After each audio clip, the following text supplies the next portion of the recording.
Hello YouTube, it's Rom from Ramen Noodle TCG, and today I'll be showcasing my current build of Virtual World. So for a bit of background, I've been playing Virtual World for a little over 2 years, on and off. This is actually the deck I won this Field Center with. I got top 4 in the May 2022 Chalice Slime Monthly. So it's fair to say that I have a bit of experience with the Virtual World. I love this deck to pieces. I plan on making a lot of Virtual World content for the channel. So I just wanted to provide a baseline build so we can talk about it further as I change the build and showcase different versions of the deck and so forth. So let's get started. So for the Virtual World monsters, we're playing 3 Lulu, 3 Gigi, 3 Lily, 3 Lao Lao, and 2 Nian Yan. So for those of you who don't know how Virtual World works, basically, except for Nian Yan, all the Virtual Worlds, they have in-hand effects to special summon themselves by targeting a Virtual World card you control, and then sending a Virtual World card from your deck to the graveyard before special summoning themselves. But you can't send the same type of card that you targeted. So if you target a monster, you can send a spell or a trap. If you target a spell, you can send a monster or a trap, and so forth. So these monsters work slightly differently. Lulu is the searcher. So after she sends, she can add a card that is the 3rd type. So if you target a monster with Lulu, you can send a trap and search a spell, or vice versa. Gigi sends the 3rd type of card to the graveyard. So if you target a monster, you can send a spell and a trap, and so forth. Lao Lao is a reborn, but you can't send the same, you can't reborn the card. Like if you send a monster, you can't reborn a monster with the same name. And Gigi adds a Virtual World monster back to your hand during the end phase. Nian Yan is a bit different. She doesn't special summon herself from the hand, but when you normal or special summon a level 3, it can be any level 3, not just a Virtual World, she can summon herself from the graveyard as a tuner, but she gets banished when she leaves the field. When she gets banished, she recycles a banished card. You can shuffle a banished card back into your deck. This can be a face-down banished card as well. That comes up a lot. All of the Virtual Worlds lock you into level or rank 3 or higher monsters after you use their effects. This doesn't matter too much. It just means that you can't play Link monsters. There's some weird niche scenarios where this comes up. Like you can't play Utopic Draco Future in this deck, for example, because it's Utopic Future is a rank 1. But it doesn't matter too much. You're playing 3 of the main names. You're only playing 2 Nian Yan. She doesn't special summon herself, and you can dump her off the other ones. So you'll always have access to Nian Yan. You always want to see your Virtual World names, which is why you never play less than than 3 of all these 4. You can sometimes side up the 3rd Lao Lao, but you never want to start with less than 3 in your deck.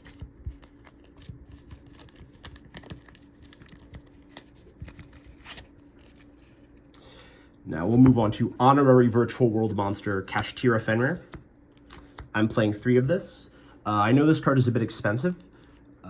It's really good in this deck, but it's technically not mandatory.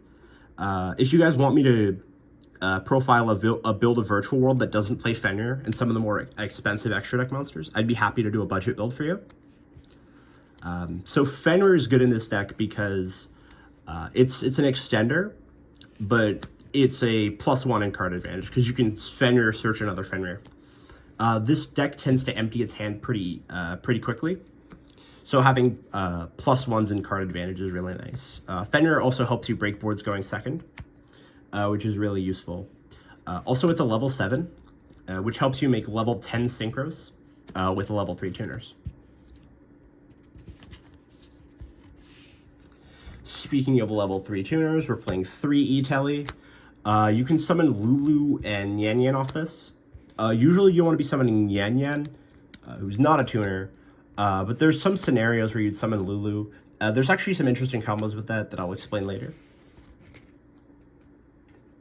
So we've been talking about sending spells and traps to the graveyard, but now let's take a look at the spells and traps you'd want to send to the graveyard. So for the Virtual World Gates, we are playing 3 Qinglong, 2 Chuche, 1 Zhuanwu, and then the 3 Kowloon to set the gates.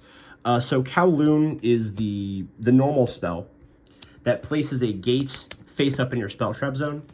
It also has additional effects that activate or that apply on resolution of the first part of the effect.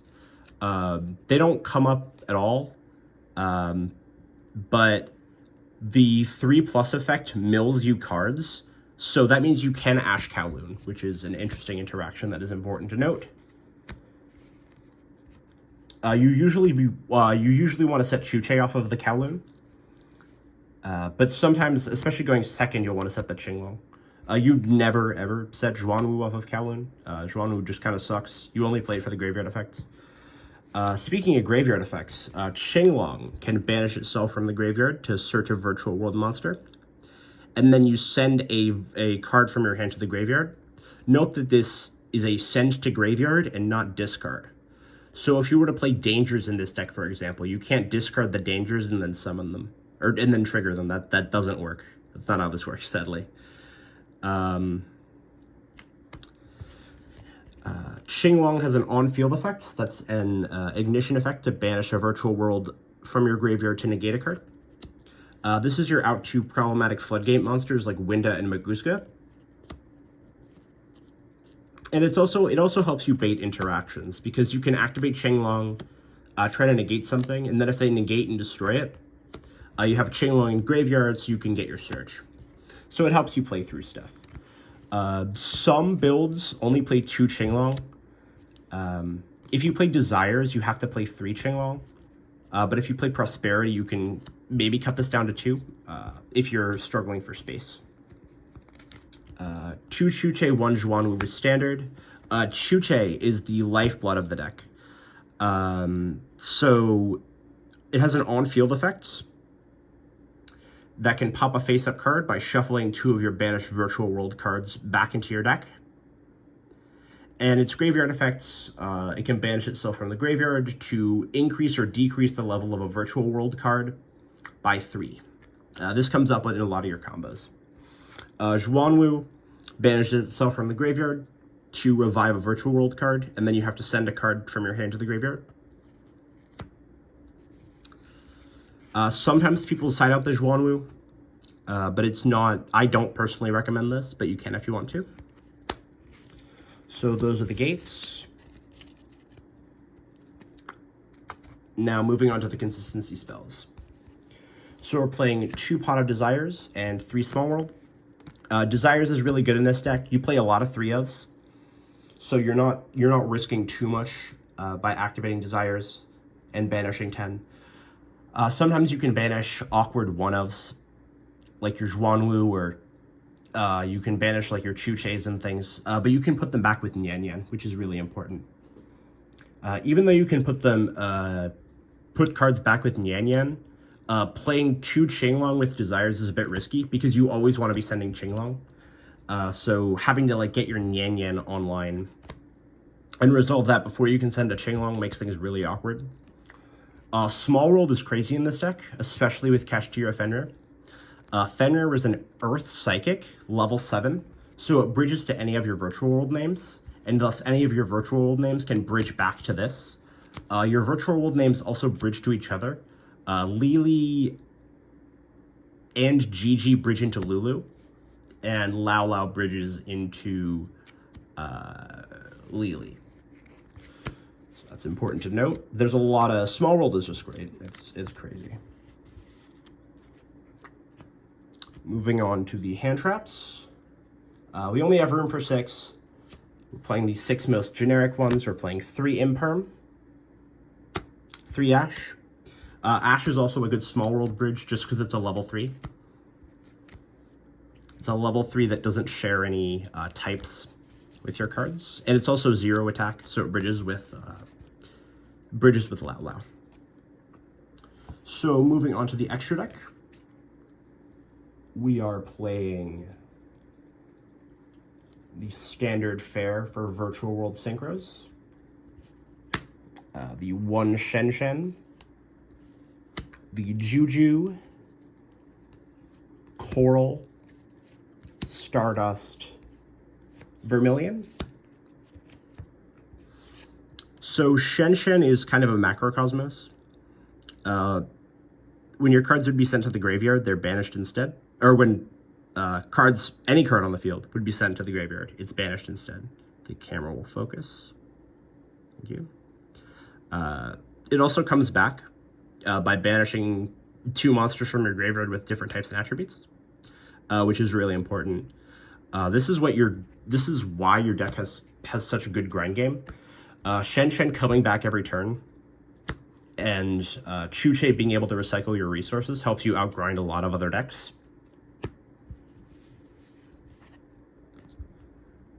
Juju has a protection effect. While you have 2 or more monsters in your graveyard with the same original type and attribute, but different names.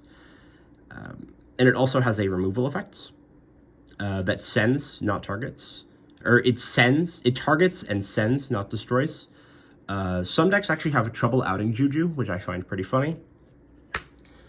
Charge Warrior draws on summon. Coral Dragon draws when it's sent from the field to the graveyard. So the draw power is really nice. If you play Prosperity, you can't draw off of these cards, which is one upside of playing Desires. Vermilion Dragon Mech, it's good removal, but it also enables some combos.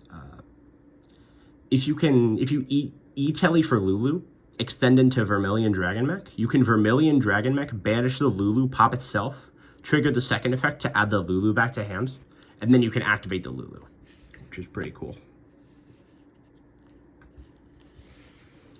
On to our other synchros, we're playing the Ultimate Tzolk'in and the Crystal Wing to summon off of the Tzolk'in.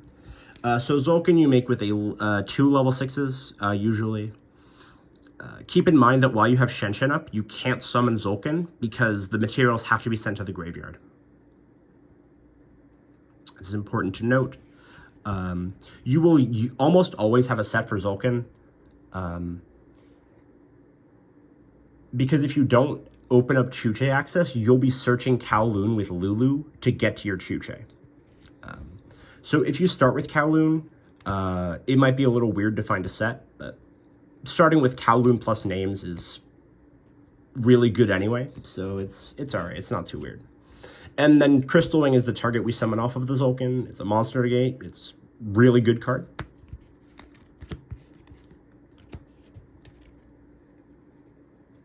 Speaking of really good cards, we're playing the Baronne de Fleur. This is the 10 that I alluded to earlier that we can summon with Fenrir and a level 3 tuner. It's really good. It's removal, it's a negate. There's some cool plays you can do with Baronne where you pop your own Shenglong. If it happens to get stuck in your hand and you have no way to get it into the graveyard, it's got some interesting plays with that. We're also playing the Dragoon package. So we're playing the Muddy Muddragon and the Red Eyes Dark Dragoon. So Muddy Muddragon, if you're not familiar, performs a fusion summon, and then it copies the name of a material specifically listed on the fusion monster. So this becomes Dark Magician when it's used as fusion material for Dragoon. So you can fuse this with any dragon into Dragoon. So you can use it with Tzolk'in, Coral Dragon, or some of the other cards that I'm about to go over. Dragoon is really crazy in this deck. A lot of control decks have trouble outing Dragoon. I was playing against my Labyrinth player friend a couple days ago. I made Dragoon and the guy just couldn't beat it. Dragoon is just crazy.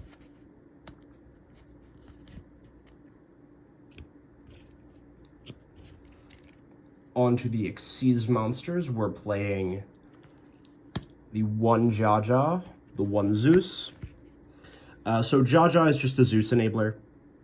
There aren't that many rank 3s that you can play in Virtual World. Like, the rank 3 pool is surprisingly shallow. You can play Gossip Shadow or Breaksword, but they're really, really mid. So you just want a rank 3 that you can make Zeus with.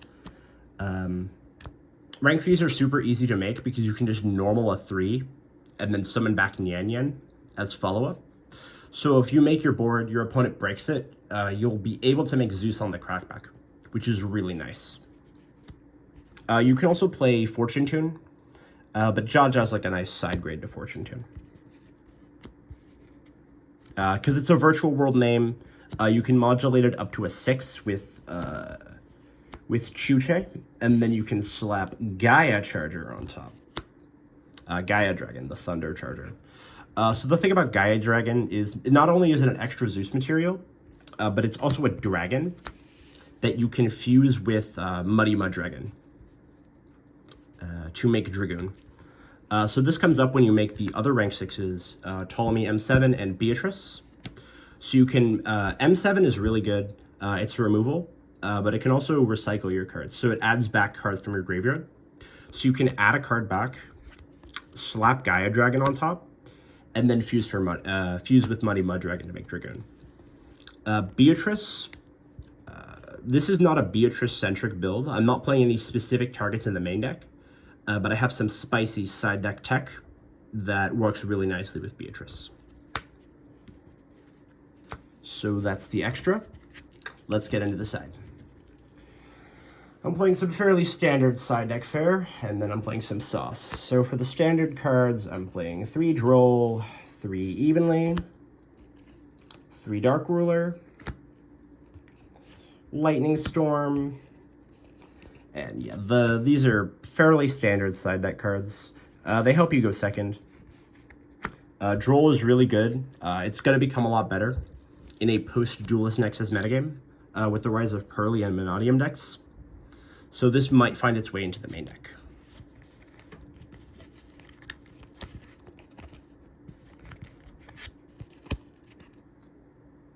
Now for the sauce.